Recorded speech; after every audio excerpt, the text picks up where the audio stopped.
ഉസ്താദന്മാർക്കാണ് ഏൽപ്പിച്ചു കൊടുക്കുക. എന്നിട്ട് മാനേജ്മെന്റിന്റെ പ്രതിനിധികൾക്കുള്ള റോൾ എന്താ? അവരുടെ റോള് മാസത്തിൽ ശമ്പളം കൊടുക്കുക, പിന്നെ റോള് ശാബാ മാസം ആവുമ്പോ പിരിച്ചുവിടുക. എന്തേ പിടിക്കണില്ലേ?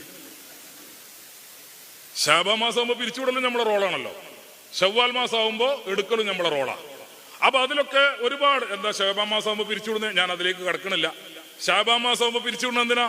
ശാബാ മാസം ആവുമ്പോ പിരിച്ചു വിട്ടിട്ടില്ലെങ്കിൽ പിന്നെ ഒരുപാട് കൊല്ലങ്ങൾ ഈ ഉസ്താദ് നിന്ന് കഴിഞ്ഞാൽ ശമ്പളം വർദ്ധിപ്പിക്കേണ്ടി വരും, അതുപോലെ മറ്റു ആനുകൂല്യങ്ങൾ കൊടുക്കേണ്ടി വരും, അങ്ങനെ ഒരുപാട് കാര്യങ്ങളുണ്ട്. അപ്പോൾ ശാബാനിലൊക്കെ പിരിച്ചു വിട്ട് കഴിഞ്ഞാൽ പിന്നെ ആൾ വരുന്ന പുതിയതല്ലേ, പുതിയത് വരുന്ന ആൾക്ക് എന്ത് കൊടുക്കണ്ടല്ലോ. ഇങ്ങനെ ബലിയാടാകുന്ന നല്ലതുപോലെ അധ്യാപനം നടത്താൻ കഴിയുന്ന കുട്ടികളിൽ അവരുടെ ജീവിതത്തിൽ നല്ലതുപോലെ സ്വാധീനിക്കാൻ കഴിയുന്ന എത്രയോ ഉസ്താദുമാരുണ്ട്. നിസ്സാരമായ കാരണം പണ്ട് 89-ന്റെ മുമ്പ് ഈ പരിപാടി അവിടെ ആയിരുന്നു.